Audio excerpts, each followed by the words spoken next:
Good morning students. आज का जो हमारा टॉपिक है वो है class BSc BEd third year bio के लिए। टॉपिक अपना रहेगा टेरेटोजेनेसिस यानी विरूप जनन, और इसका पार्ट नंबर आज अपन पढ़ेंगे 27 नंबर। तो अपन पढ़ रहे थे टेरेटोजेनेसिस। क्या पढ़ रहे थे? टेरेटोजेनेसिस। टेरेटोजेनेसिस यानी विरूप जनन। हम टेरेटोजेनेसिस यानी विरूप जनन पढ़ रहे थे। तो आप सभी को पता है कि टेरेटोजेनेसिस था वो कितने प्रकार का था? 2 प्रकार का था। First, genetic टेरेटोजेनेसिस। फर्स्ट क्या था? जेनेटिक टेरेटोजेनेसिस। जेनेटिक टेरेटोजेनेसिस यानी आनुवांशिक विरूप जनन।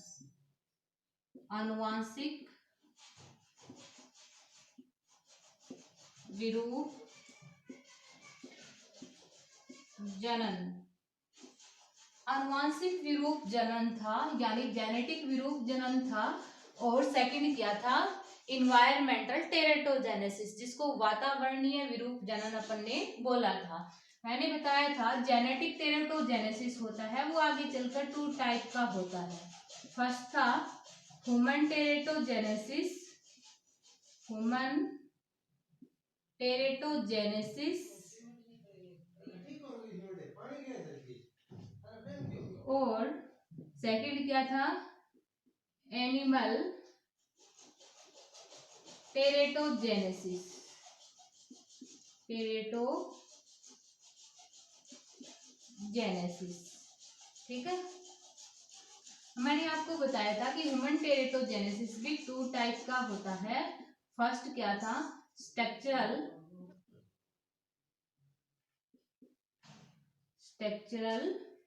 टेरेटोजेनेसिस।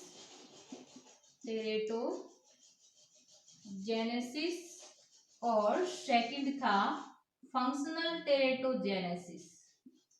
फंक्शनल टेरेटोजेनेसिस। फंक्शनल टेरेटोजेनेसिस। तो जेनेटिक टेरेटोजेनेसिस अपन पढ़ रहे थे। तो जेनेटिक टेरेटोजेनेसिस मैंने आपको 2 टाइप का बताया था। फर्स्ट क्या बताया था? ह्यूमन टेरेटोजेनेसिस और एनिमल टेरेटोजेनेसिस, ठीक है। ह्यूमन टेरेटोजेनेसिस वो आगे चलकर 2 टाइप के थे, स्ट्रक्चरल टेरेटोजेनेसिस और फंक्शनल टेरेटोजेनेसिस। अपन बात किसकी कर रहे थे? स्ट्रक्चरल टेरेटोजेनेसिस की। अपन पढ़ रहे थे स्ट्रक्चरल टेरेटोजेनेसिस, ठीक है।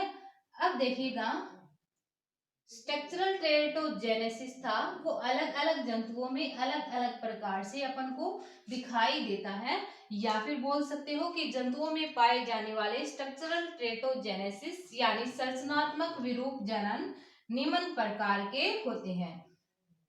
आप स्ट्रक्चरल एनोमली भी लिख सकते हो यानी विरूपताएं भी लिख सकते हो, ठीक है। Structural anomaly. अब देखिएगा, अपन ने कुछ स्ट्रक्चरल एनोमली पढ़ ली थी। आज अपन पढ़ेंगे इसका अगला टाइप कौन सा था? मिसप्लेसमेंट। मिसप्लेसमेंट। मिसप्लेसमेंट देख लेना, आप लोग नंबर लगा लेना। आज का जो स्ट्रक्चरल एनोमली है वो क्या है? मिसप्लेसमेंट। अब देखिएगा, एम्ब्रियोनिक डेवलपमेंट के दौरान जो एम्ब्रियोनिक डेवलपमेंट के दौरान जब ऑर्गेनोजेनेसिस की क्रिया होती है यानी अंगों के निर्माण की जब क्रिया होती है, तो जो विभिन्न अंग होते हैं वो एक निश्चित स्थान पर बनते हैं।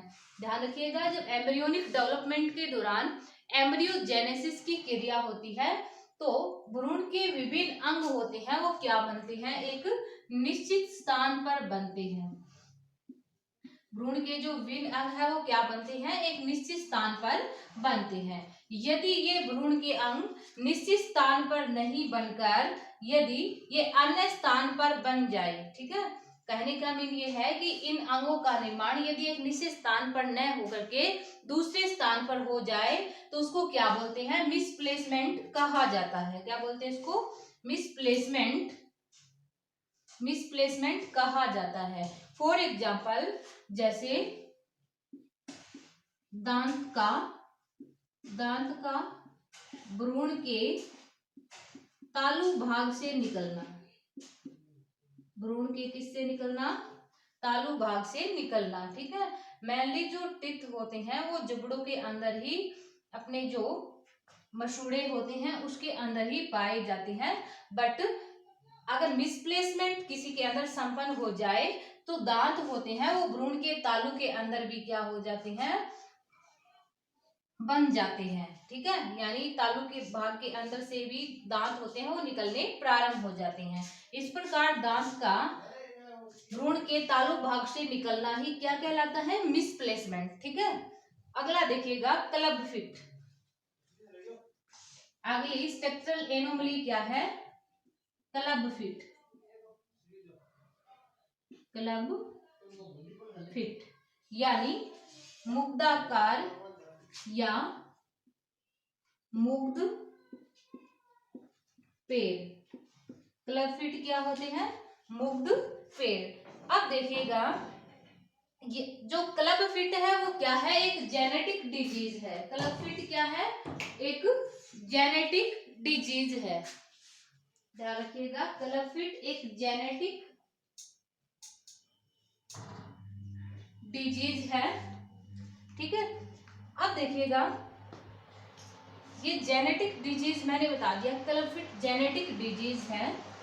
तो ये जेनेटिक डिजीज के अंदर होता क्या है, यानी क्लब फिट का जो मैंने आपको एनोमली बताई है, ये जो विरूपता बताई है, इसके अंदर होते क्या है कि जो फीमेल के यूट्रियस जो होता है उसके अंदर एम्ब्रियो का क्या होता है, संपूर्ण डेवलपमेंट होता है, ठीक है। अब देखिएगा फीमेल के यूट्रियस में परिवर्तित हो रहे एम्ब्रियो में जेनेटिक टेरेटोजेनेसिस के कारण, इसके कारण जो फीमेल का जो यूट्रियस होता है उसके अंदर परिवर्तित हो रहे जो भ्रूण है उसके अंदर जेनेटिक टेरेटोजेनेसिस के कारण उस भ्रूण के जो दोनों पैर होते हैं वो एक दूसरे के आमने सामने इस प्रकार से मुड़ जाते हैं। आपने देखा होगा इस प्रकार से जो पैर होते हैं वो एक दूसरे के आमने सामने क्या हो जाते हैं, मुड़ जाते हैं। इधर वाला और इसी प्रकार से ये पैर, इस प्रकार से दोनों पैर जो होते हैं वो एक दूसरे के आमने सामने मुड़ जाते हैं। इस प्रकार इन दोनों पैरों का एक दूसरे के आमने सामने मुड़ना ही क्या कहलाता है, क्लब फिट यानी मुक्त पैर कहलाता है, ठीक है। आगे अपन बात करते हैं अगली जो स्ट्रक्चरल एनोमली वो कौन सी रहेगी, स्पाइना बिफिडा, स्पाइना बिफिडा या बाइफिडा, ठीक है। Spina bifida. अब देखिएगा स्पाइना जो बाइफिडा होता है वो रूबेला वायरस के संक्रमण के कारण होता है। इसके कारण रूबेला वायरस के संक्रमण के कारण होता है, ध्यान रखिएगा। स्पाइना बाइफिडा जो होता है वो रूबेला वायरस के संक्रमण के कारण होता है। इस वायरस के संक्रमण के कारण जो परिवर्तित हो रहा एम्ब्रियो है उसमें मेरु रज्जु तो निर्मित होता है, मेरु रज्जु तो निर्मित होता है, बट ये मेरुदंड के द्वारा ढका हुआ नहीं होता, ठीक है। इसके द्वारा ढका हुआ नहीं होता, मेरुदंड के द्वारा ढका हुआ नहीं होता। इस प्रकार का जो डिजीज है वो स्पाइना बाइफिडा कहलाता है। अगला है मीरोमिलिया, मीरोमेलिया,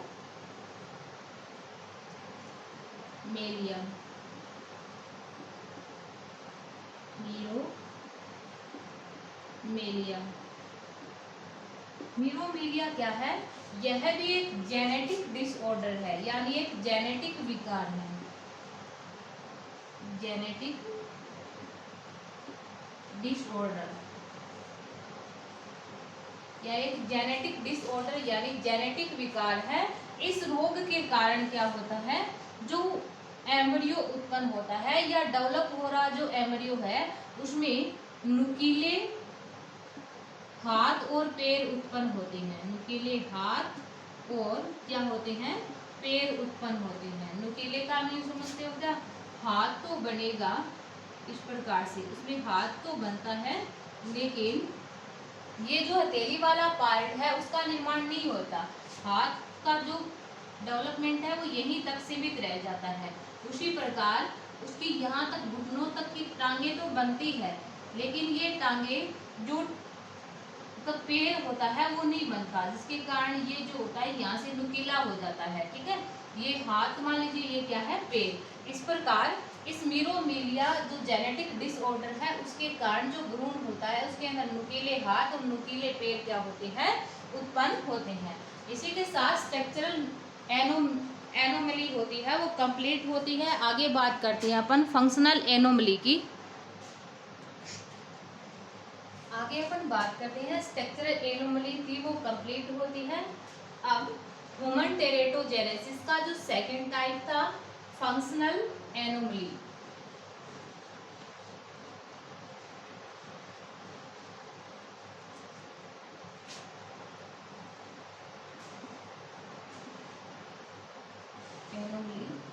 सेकंड ह्यूमन टेरेटोजेनेसिस का टाइप कौन सा था? Functional anomaly. फंक्शनल एनोमली इसको बोल सकते हैं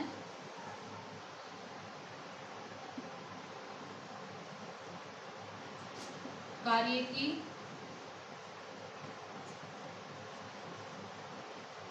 विरूपताएं।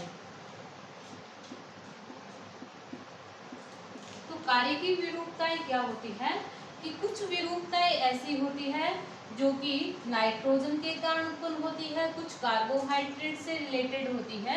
ये सारी की सारी जो विरूपताएं है वो किस में रखी जाती है? फंक्शनल एनोमली के अंदर रखी जाती है, यानी कार्य की विरूपता के अंदर रखी जाती है। तो फर्स्ट देखिएगा फंक्शनल एनोमली फर्स्ट कौन सी है? गैलेक्टोशूरिया। गैलेक्टोशूरिया। अब देखिएगा गैलेक्टोशूरिया क्या होता है।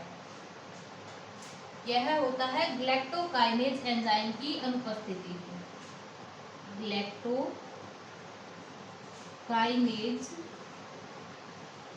एंजाइम की अनुपस्थिति में किसकी एब्सेंस के कारण होता है?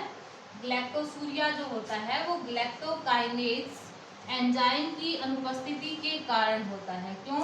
क्योंकि यदि ग्लैक्टोकाइनेज एंजाइम अनुपस्थित होगा तो जो ग्लैक्टोज होती है उसका बॉडी में उपयोग नहीं हो पाता। ठीक है, ग्लैक्टोकाइनेज एंजाइम की उपस्थिति में इस ग्लैक्टोज का बॉडी यानी शरीर के अंदर उपयोग नहीं हो पाता, जिसके कारण ब्लड और यूरिन के अंदर यानी रक्त और मूत्र के अंदर यानी ब्लड और यूरिन के अंदर इसकी मात्रा क्या हो जाती है?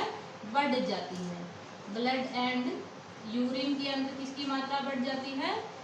ग्लैक्टोज की मात्रा बढ़ जाती है। इस प्रकार ब्लड और यूरिन के अंदर ग्लैक्टोज की मात्रा बढ़ने के कारण जो ग्लैक्टोज होती है वो यूरिन के साथ उत्सर्जित होने लग जाती है। ठीक है, यूरिन के साथ क्या होने लग जाती है? उत्सर्जित होने लग जाती है। इस प्रकार ब्लड और यूरिन के अंदर ग्लैक्टोज की मात्रा बढ़ना ही ग्लैक्टोशूरिया कहलाता है। अगला देखिए सेकंड फंक्शनल एनोमली सेकंड कौन सी रहेगी? Phenyl ketonuria.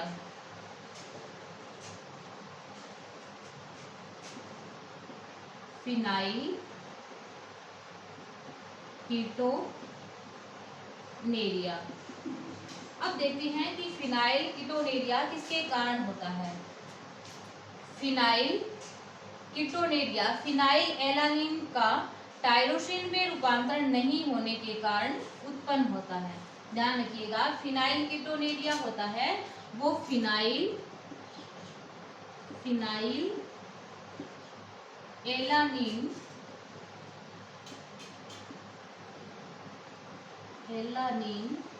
के टायरोसिन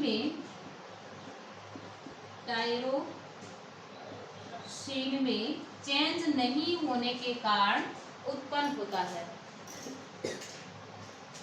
तो फिनाइल जो कीटोनेरिया है वो फिनाइल कीटोनेरिया है वो किसके कारण उत्पन्न होता है? यदि फिनाइल एलानीन टायरोसिन में रूपांतरित नहीं हो पाए तो क्या होता है? फिनाइल कीटोनेरिया हो जाता है। जैसे ही फिनाइल एलानीन के टायरोसिन में परिवर्तित नहीं होने के कारण जो यूरिन होता है, कहने का मीन ये है कि ब्लड के अंदर किसकी मात्रा बढ़ जाती है? ब्लड के अंदर फिनाइल एलानीन की मात्रा बढ़ जाती है। ठीक है, क्योंकि फिनाइल कीटोनेरिया है, फिनाइल एलानीन के टायरोसिन में परिवर्तित नहीं होने के कारण होता है। यदि फिनाइल एलानीन टायरोसिन में परिवर्तित नहीं हो पाता तो ब्लड के अंदर किसकी मात्रा बढ़ जाती है? फिनाइल एलानीन की मात्रा बढ़ जाती है, और जिसके कारण जो फिनाइल एलानीन होता है वो यूरिन के साथ उत्सर्जित होने लग जाता है। ठीक है, इस प्रकार ब्लड के अंदर फिनाइल एलानीन यानी बॉडी के अंदर फिनाइल एलानीन की मात्रा बढ़ने के कारण जो मस्तिष्क होता है वो मानसिक रूप से विकृत हो जाता है।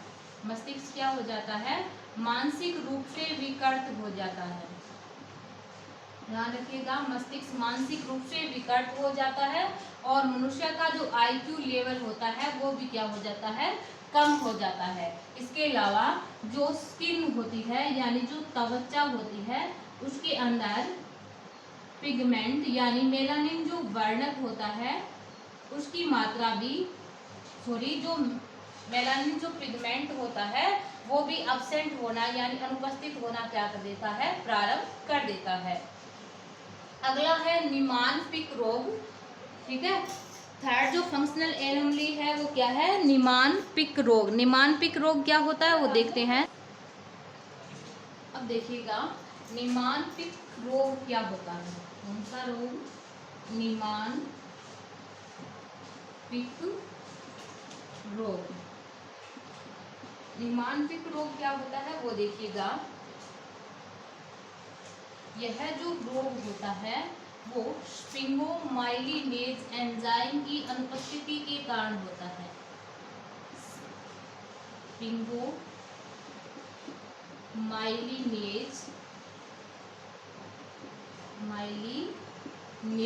एंजाइम की अनुपस्थिति के कारण होता है।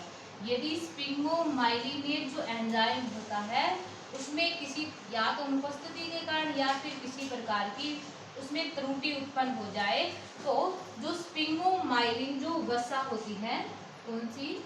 स्पिंगोमाइलिन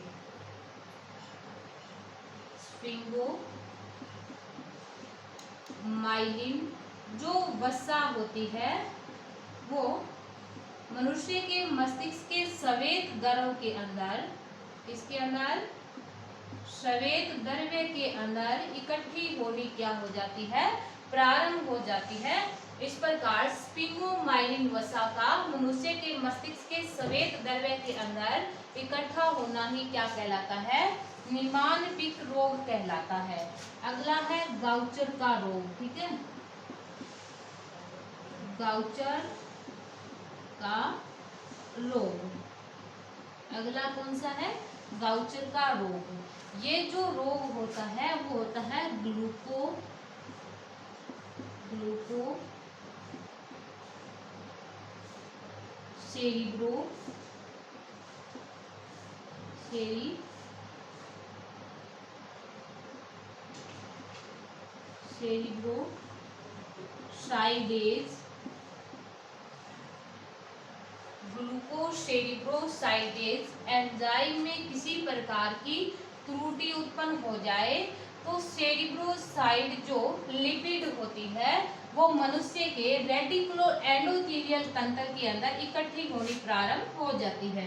देखिएगा, गाउचर का रोग किसके कारण होता है? ग्लूकोसेरिब्रोसाइडेज एंजाइम में किसी प्रकार की त्रुटि उत्पन्न हो जाए तो सेरिब्रोसाइड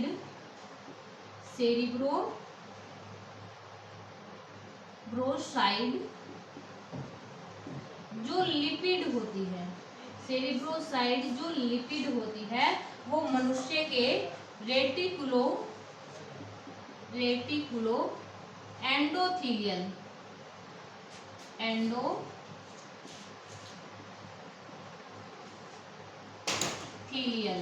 रेटिकुलो एंडोथीलियल सिस्टम के अंदर इकट्ठी होनी प्रारंभ हो जाती है। इस प्रकार सेरिब्रोसाइड लिपिड का मनुष्य के रेटिकुलो एंडोथीलियल तंत्र के अंदर इकट्ठा होना ही क्या कहलाता है? गाउचर डिजीज यानी गाउचर का रोग कहलाता है। इसी के साथ फंक्शनल एनोमली कंप्लीट होती है। आगे अपन बात करते हैं किसकी? इन्वायरमेंटल टेरेटोजेनेसिस की, सॉरी एनिमल टेरेटोजेनेसिस की अपन बात करते हैं। जेनेटिक टेरेटोजेनेसिस 2 टाइप का था। फर्स्ट क्या था? ह्यूमन टेरेटोजेनेसिस और सेकंड क्या था? एनिमल टेरेटोजेनेसिस। एनिमल टेरेटोजेनेसिस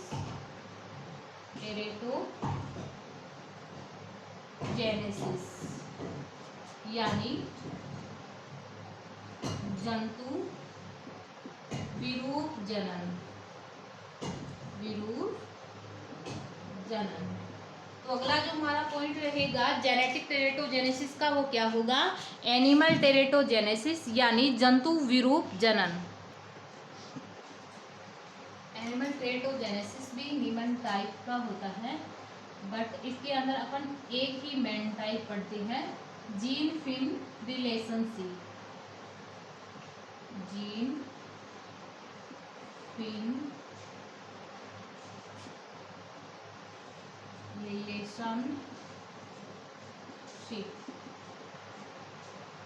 एक ही पढ़ते हैं, कौन सा? Gene phene relationship.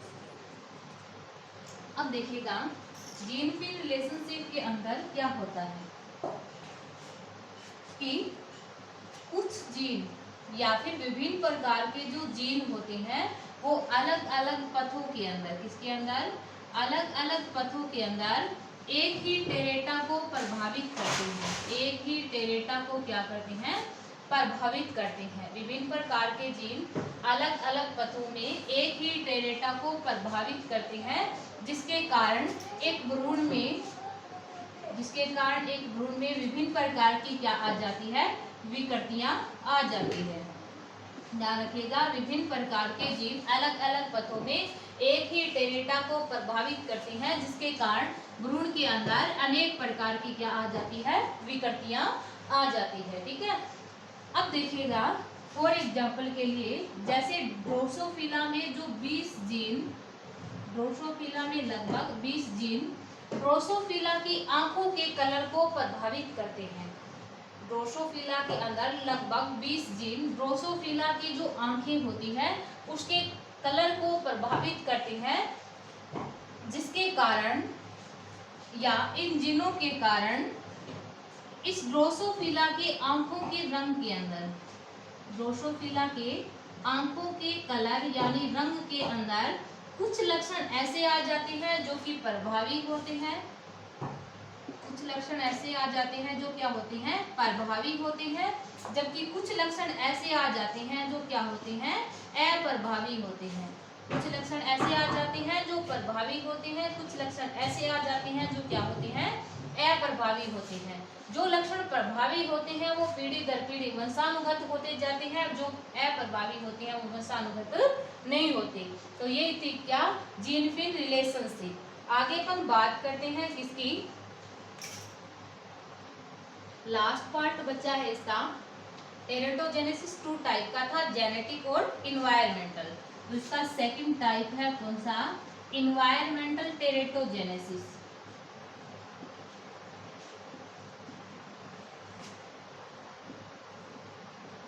Environmental टेरेटोजेनेसिस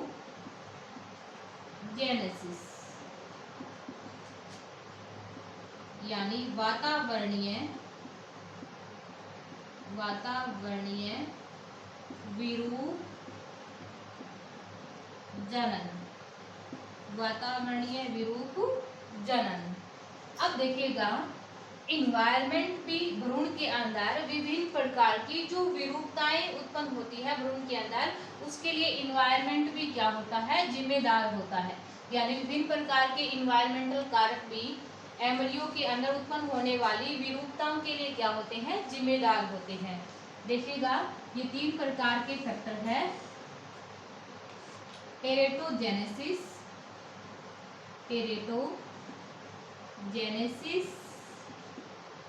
due to drugs, या फिर इन्फेक्शन कर लीजिए, ड्यू टू इन्फेक्शन। सेकंड है teratogenesis due to drugs, teratogenesis due to drugs. अगला देखिएगा टेरेटोजेनेसिस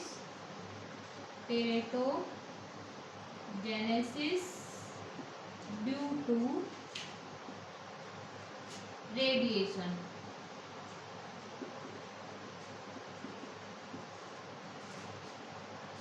तो ये निम्न 4 कारक होते हैं वो टेरेटोजेनेसिस के लिए उत्तरदायी होते हैं। फर्स्ट इन्फेक्शन यानी संक्रमण, सेकंड है ड्रग्स यानी औषधि, थर्ड है रेडिएशन यानी विकिरण।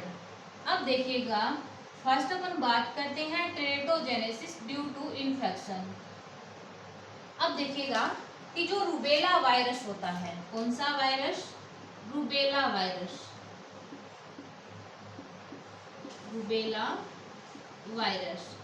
जो रूबेला वायरस होता है वो एम्ब्रियो, आंख, कान और मस्तिष्क के परिवर्तन को प्रभावित करता है।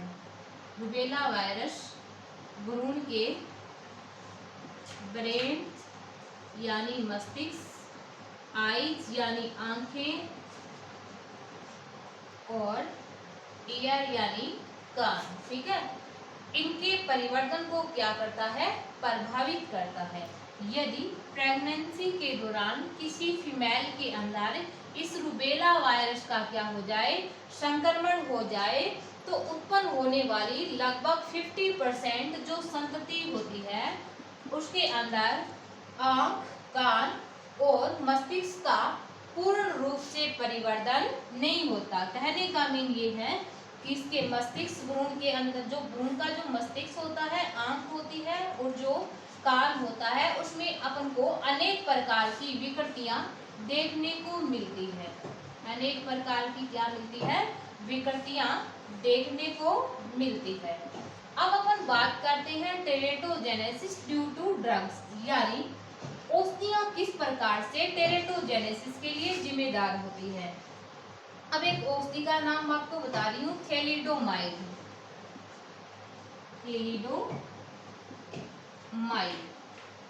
ठीक है। इस थैलिडोमाइड औषधि का उपयोग एक दर्द निवारक औषधि के रूप में किया जाता है। किसके रूप में किया जाता है, दर्द निवारक औषधि के रूप में किया जाता है, ठीक है।